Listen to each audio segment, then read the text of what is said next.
Hi, everybody, and welcome to the Moxxie Coaching podcast. My name is Michele, and I'll be your host as we explore what coaching is and how it can help you create your best life. If you're anything like me, it's important to you to give back in some way. Maybe it's volunteering in the soup kitchen. Maybe it's donating $1 million to environmental research. It doesn't really matter. I started coaching and podcasting because I'm just one person who can only do so much alone. And I realized that through coaching and through podcasting, I could help and support those of you who want to do good works and exponentially increase the amount of good that I'm able to do. So if this sounds like you, please be sure to like and subscribe, and I look forward to seeing you soon. Be well.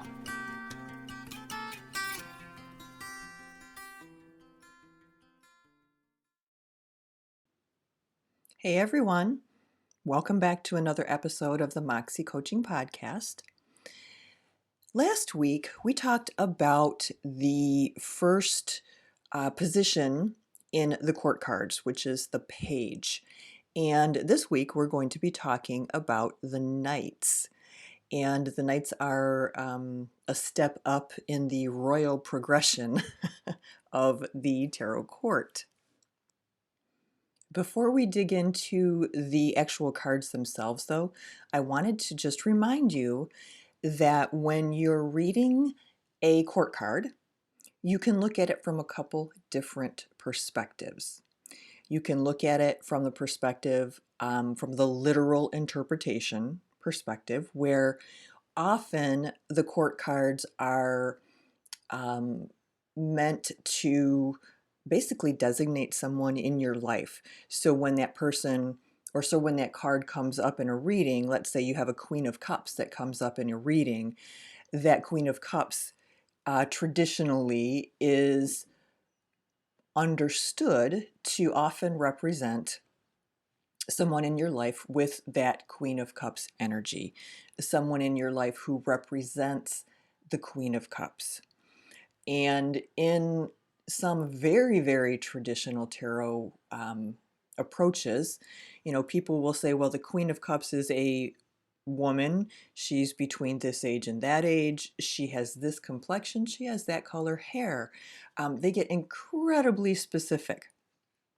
But again, that's going back to that old-fashioned Christian interpretation, patriarchal approach, all of those things that a lot of us who are working in the tarot these days are working to really move past, and to develop a new tradition of using the tarot for something that is much more broad, for something that actually applies to everyone.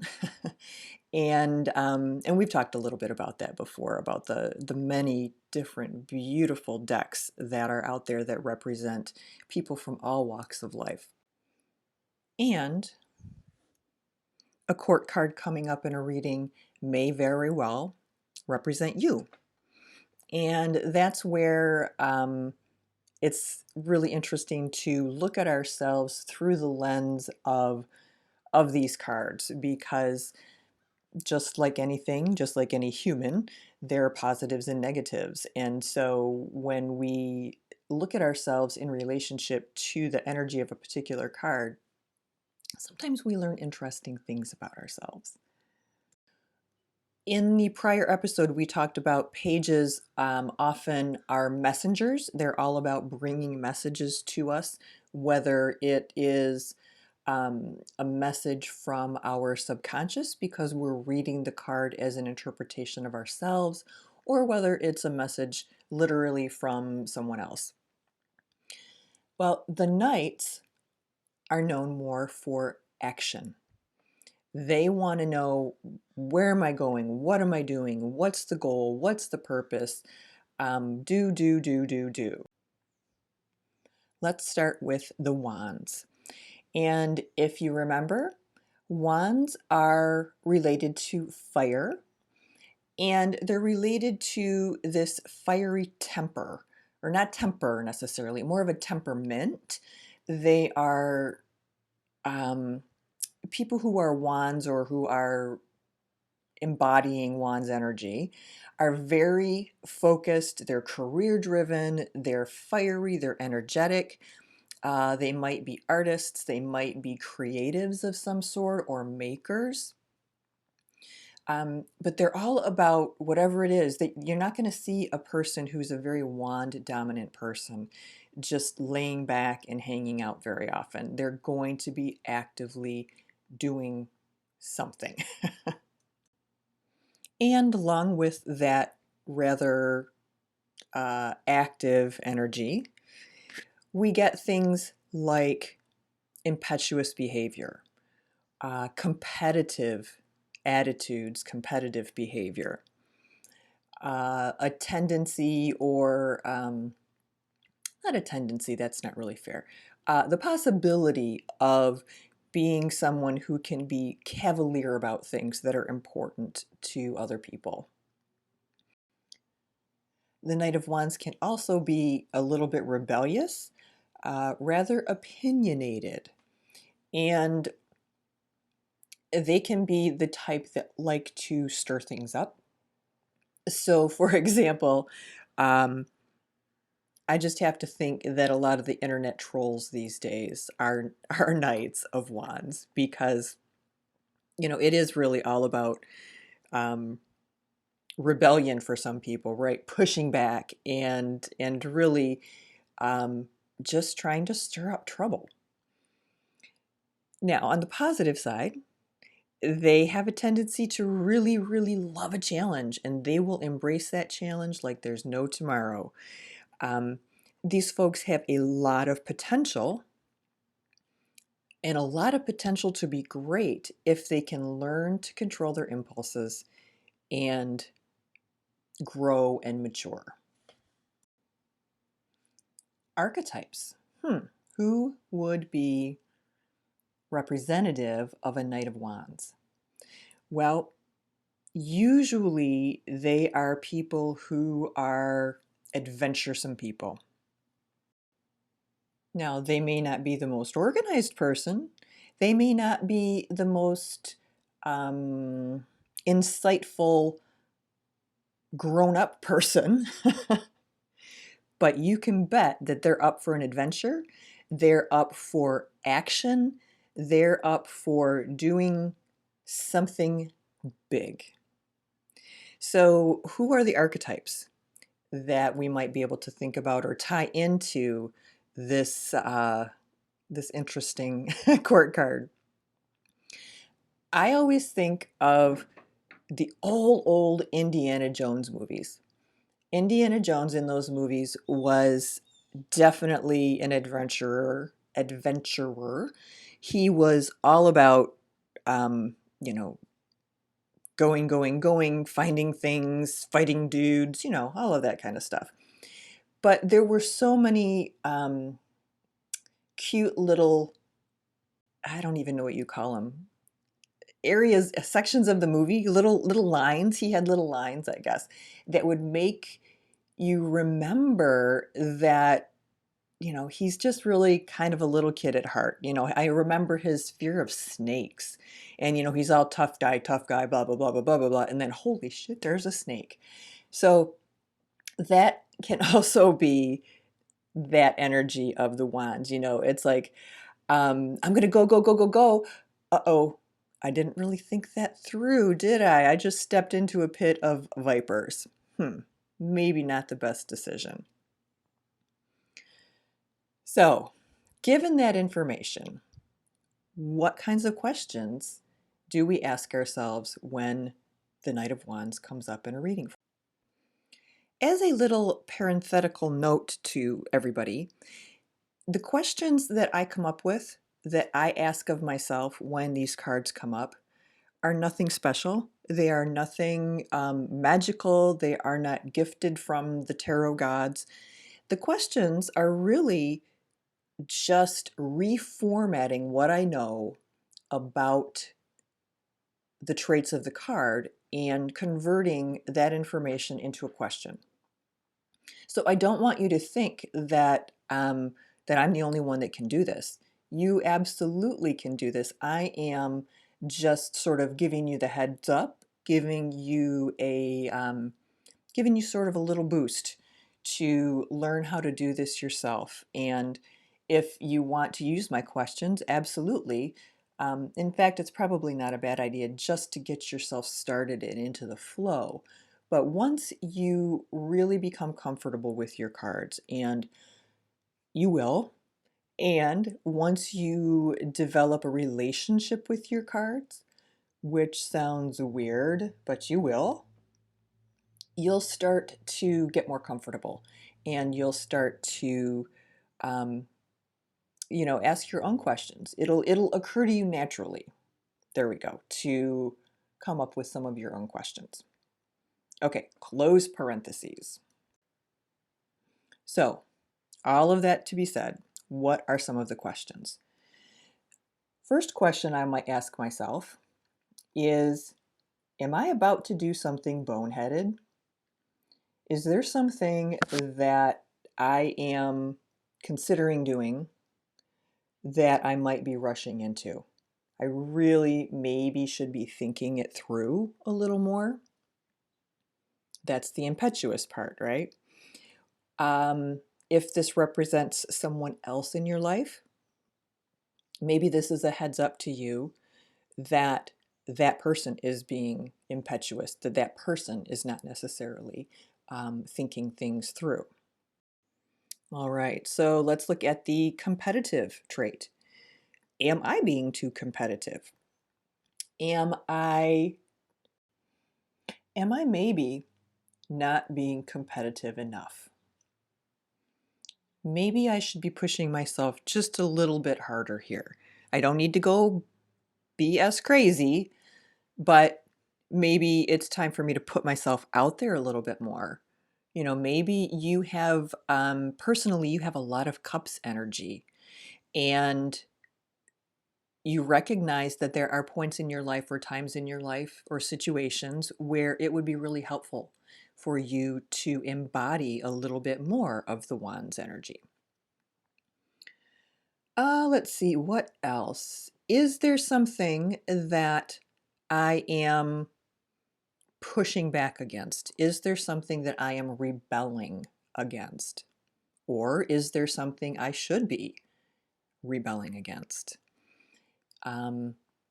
Maybe something has come up where, there's an injustice, and your question is, all right, how do I handle this? Do I get out there? Do I put in my 2 cents? Do I put my money where my mouth is and where my heart is?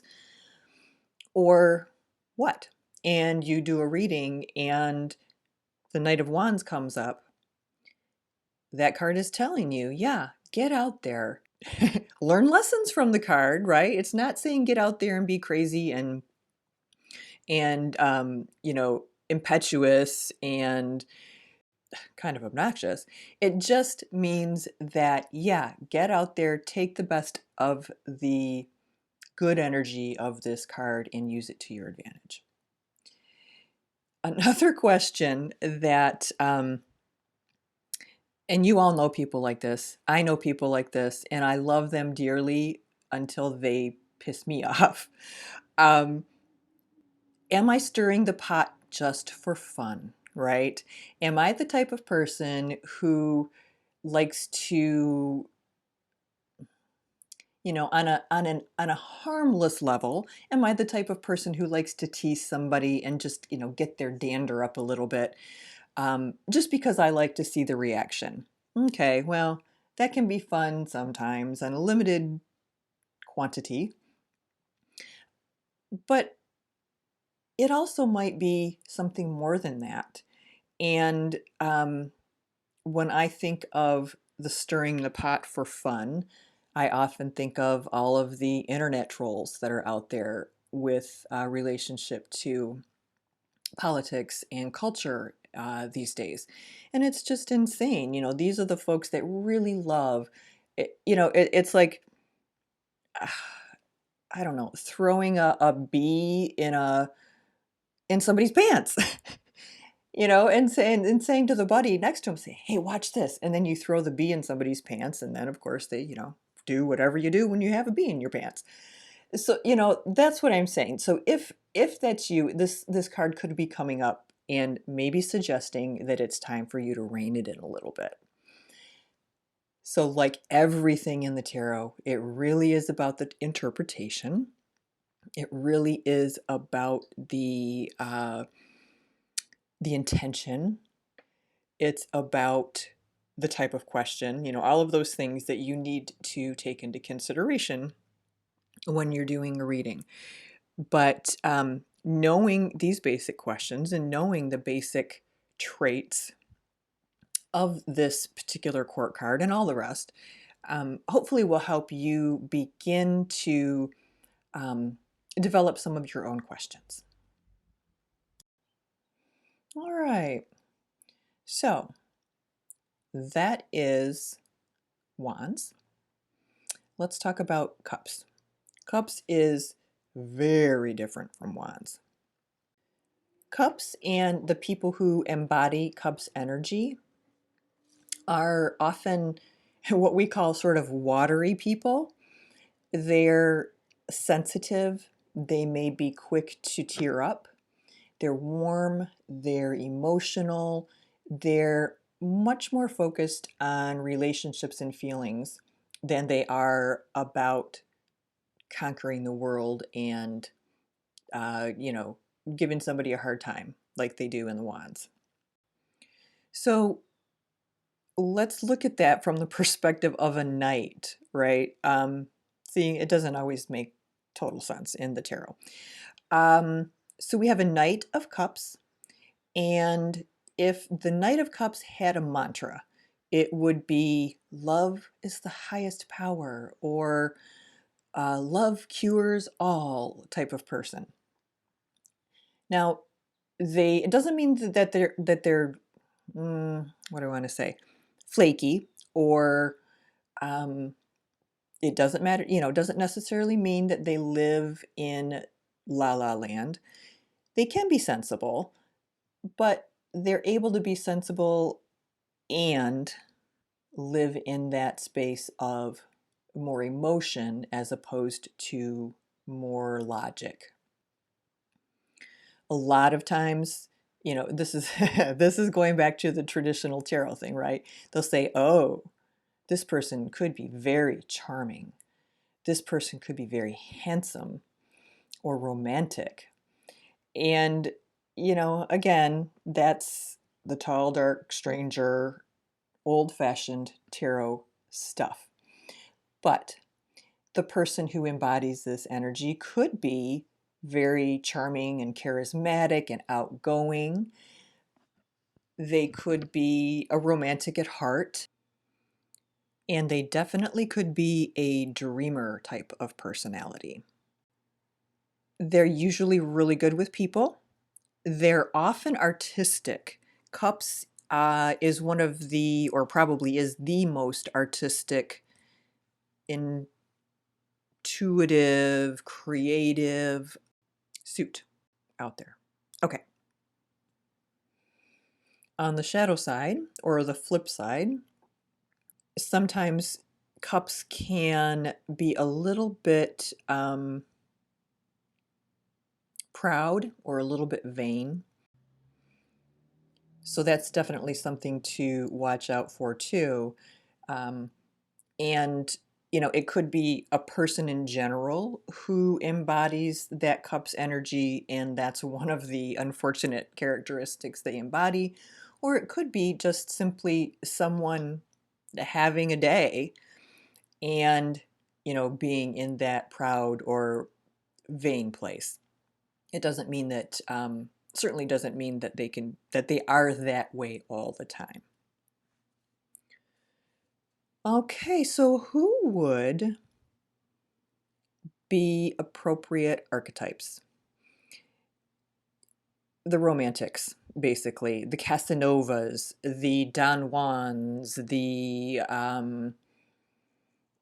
I don't even know who is like the true romantic popular person out there anymore. And I'm not talking somebody who is good looking and has a lot of attitude. I'm talking about somebody who really embodies that love is where it's at type of energy. All right, let's dive into the questions. So we talked a little bit about the vanity or potential vanity. So one of the questions that would be a logical question to ask if the card comes up is there something in my life about which I'm being vain? Is there something that I am letting my ego get in the way of progress? Or letting my ego get in the way of doing something that I want to do? Likewise, is someone else being vain? Maybe you're in a situation where you're doing a reading for someone else and it comes up that it's absolutely them. And you're trying to figure out how to deal with the situation. You did a reading about your friend. They've been annoying you lately. You can't really figure out what it is.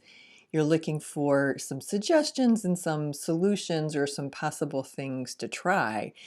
And so if that card comes up and it represents you, then your question to yourself is, oh my gosh, am I being vain? Am I being annoying? Am I being too proud? And this person doesn't like me, does not care for my behavior? Or, yeah, I was right. This is so and so, and you're doing the reading, and it comes up, and it's very clear, right, that the card representation is the other person because they just did something ridiculously vain, or they just did something um, ridiculously egotistical.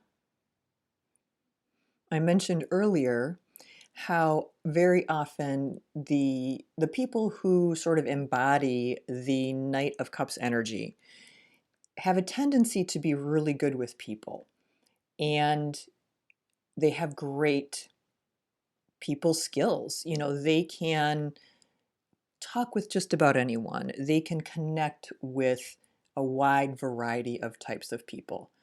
So the question that you may be needing to ask yourself is, do I need to cultivate more of a human connection? Do I need to cultivate in this situation more of my people skills? Do I need to get out there and show up more?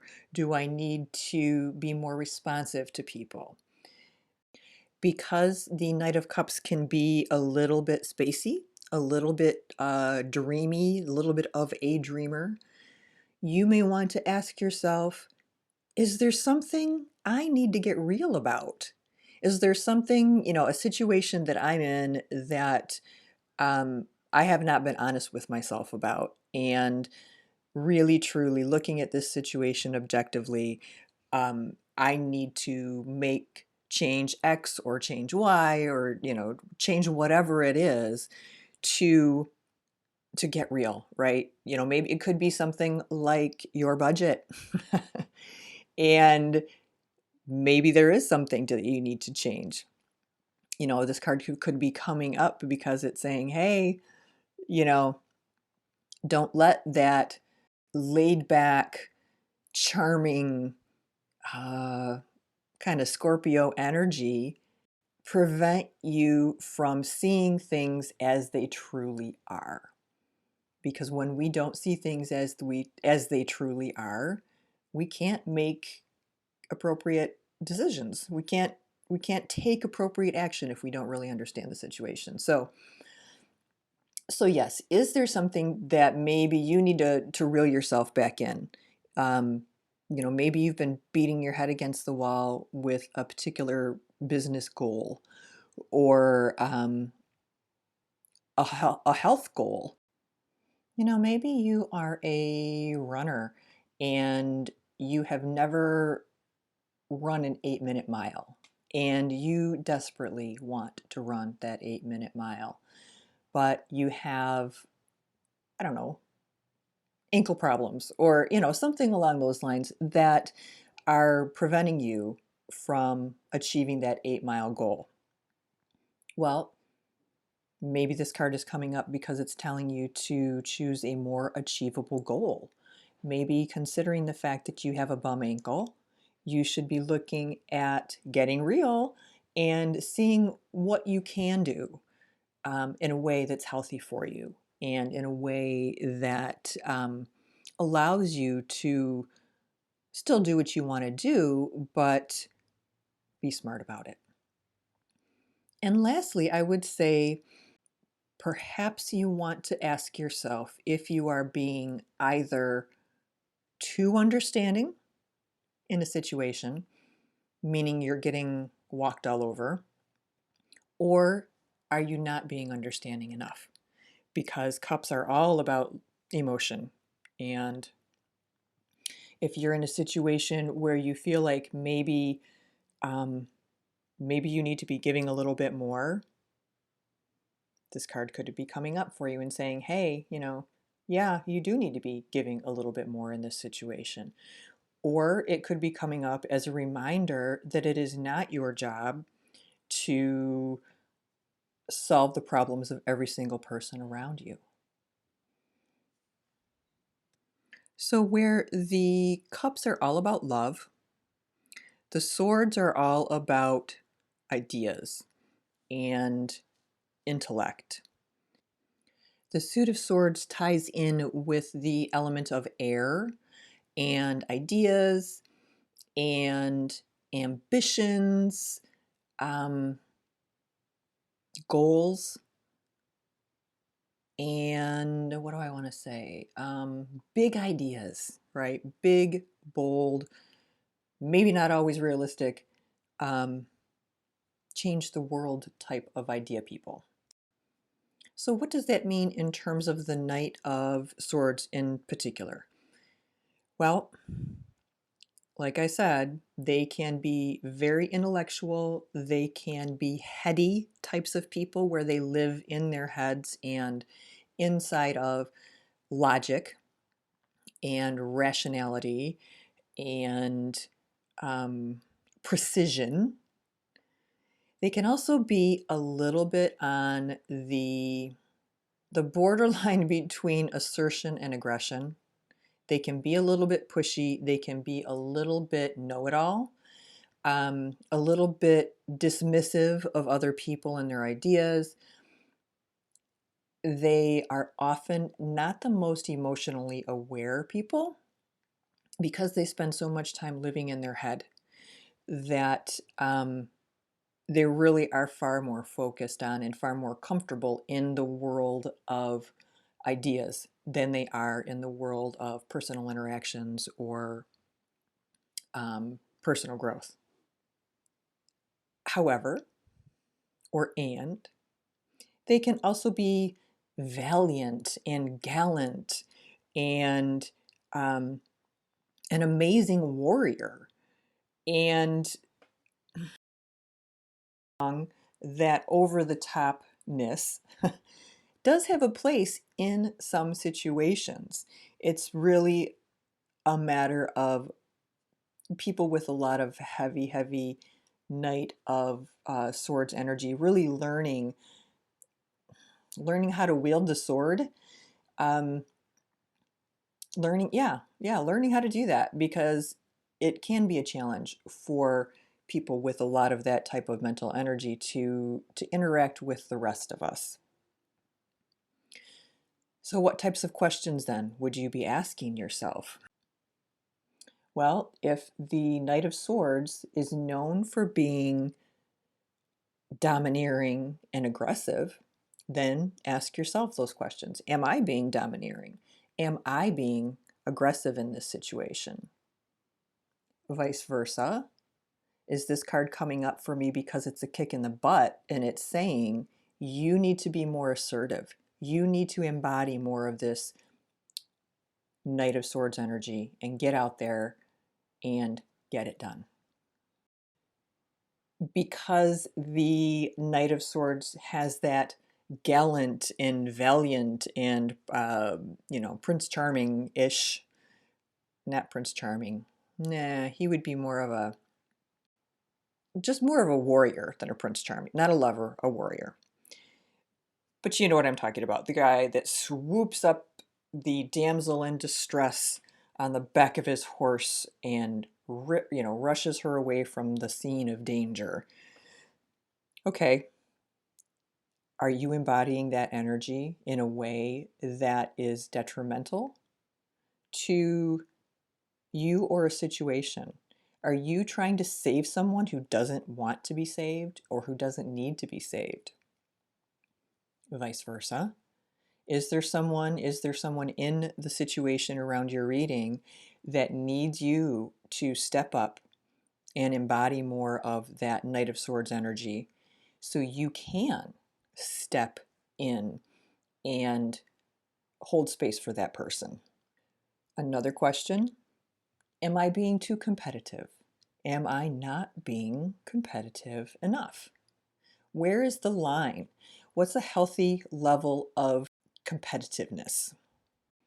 And then lastly, and I think this is an important one, the card may be coming up for you because it's reminding you that you need to think before acting, to process before jumping on your horse and grabbing your sword and riding off to slay the dragon.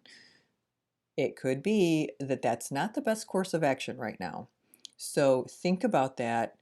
If that card comes up in a situation where you're feeling impetuous, where you're feeling antsy to make a change, where something along those lines, this card might be coming up and it's just saying, hey, sleep on it. Don't quit your job today. See how you're feeling tomorrow and let's reevaluate. Or, no, this is not the right day to leave your husband for forgetting to put his towel away for the 18 millionth time. Maybe we need to step back, not be quite so forceful, and think about it tomorrow.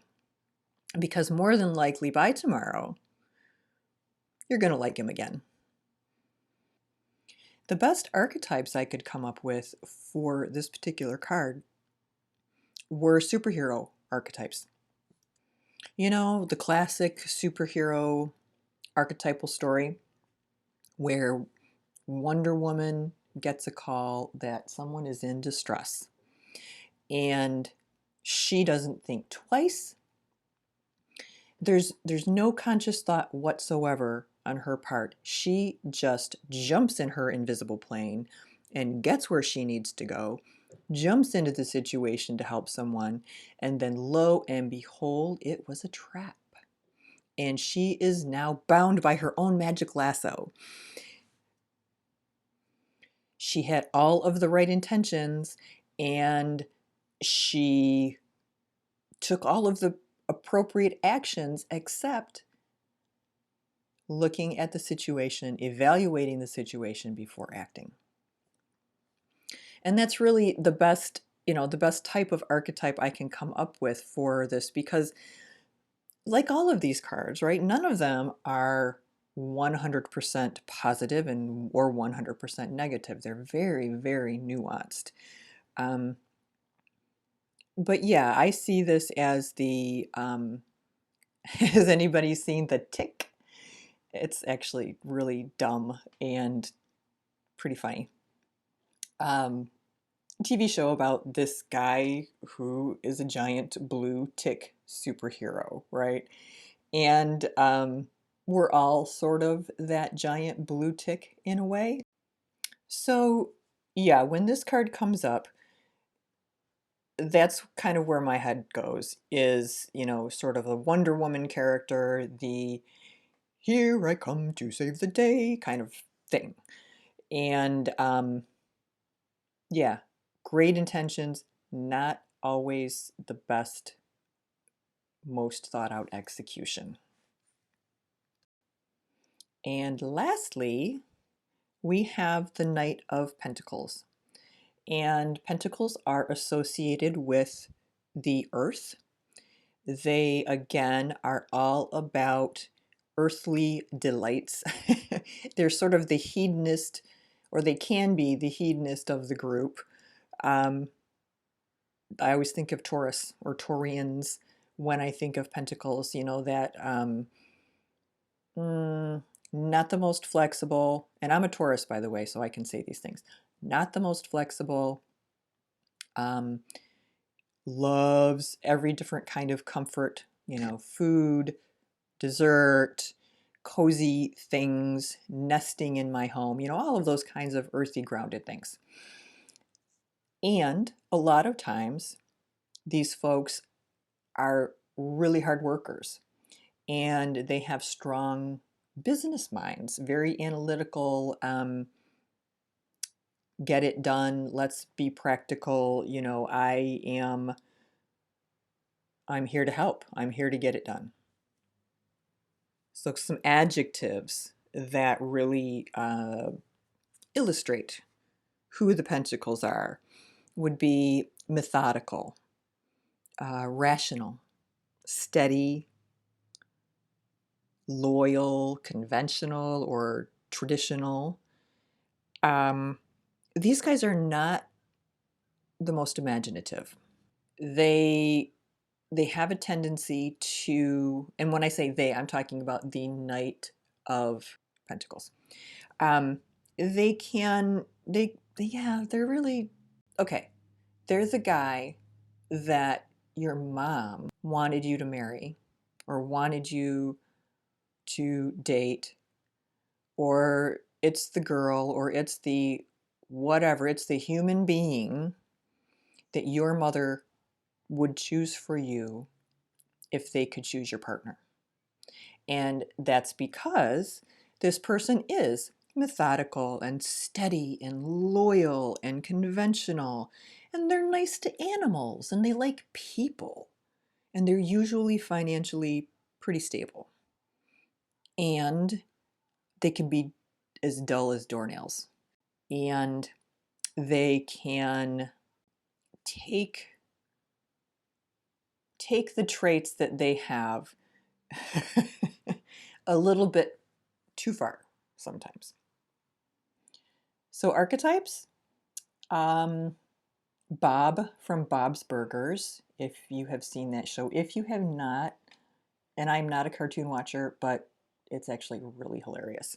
So Bob from Bob's Burgers is just this ho-hum dude that's a really good dad, and and he's there for his kids, that type of person. He's the guy who tells dad jokes, just that really good guy, really good person, but makes you want to cringe in a way. Definitely not necessarily the one that is going to light you up with passion, but the one who would be the responsible choice should you decide you wanted to go the traditional route and find a partner, be with that partner for the rest of your life, and all of those kinds of things. Well then, what are the questions you should be asking yourself? Number one, do I need to be more rational? Am I more of a natural cups energy person? And in this particular situation, it's really important for me to embody the Knight of Pentacles energy. Do I need to be loyal? And do I need to be steady and there for someone? Or am I in a situation where someone is potentially going to show up for me who has these traits? Maybe you're having a hard time. Maybe you fell off the wagon and it's your turn. You need somebody to sort of swoop in and be helpful to you. And if that card comes up, it could very well be, hey, yeah, somebody, keep this energy going, keep this intention to bring someone in to help you, because it looks like that's the direction things are heading, and you don't have to do this all alone. Because cups are related to finances, does the Knight of Cups, or I'm sorry, does the Knight of Pentacles showing up tell us it's time to take a look at our finances? Is it time to maybe just do a little review, see where your credit is? Boring stuff, right? Practical stuff. But if you are someone who lives outside of that energy on a more continual basis, these cards can come up and be little reminders and say, hey, yo, get on Credit Karma or wherever it is and make sure that that things are in order. You can spend most of your life in that place of creativity if you want, but every once in a while you got to come back here and like pay the bills and stuff. Maybe this card is telling you that you need to just slow down, because this is a very slow and methodical energy and a slow and methodical card. The Knight of Wands, I'm sorry, the Knight of Pentacles could very well be saying, here, come here, just sit right here by me for a little bit. It's going to be good. You're just going to sit here. You're going to take your shoes off, and you're going to feel the ground, and you're going to feel the earth under your feet, and you're going to take 5 deep breaths, and then you're going to feel better. Could be a reminder of something like that. And lastly, I would say that it also could be a reminder, kind of along the same lines, a reminder that it's time to take some time to be quiet, to look inside, to get connected with the earth, get connected with nature, and just spend some time being there, being in that space and absorbing all of the amazing energy that is available there. So that is it on the Knights. And next week we'll be talking about the Queens. And again, we'll be looking at it from the same perspective. We'll just be looking at it through the lens of the queenly energy. So I hope this was helpful. Make sure you are continuing your journaling journey, and feel free again to reach out with any questions, any concerns or comments. I am here to help, and really am an advocate for you to learn how to develop this self-coaching with the tarot muscle. So have a fantastic week, and I will look forward to talking to you next week. Bye-bye.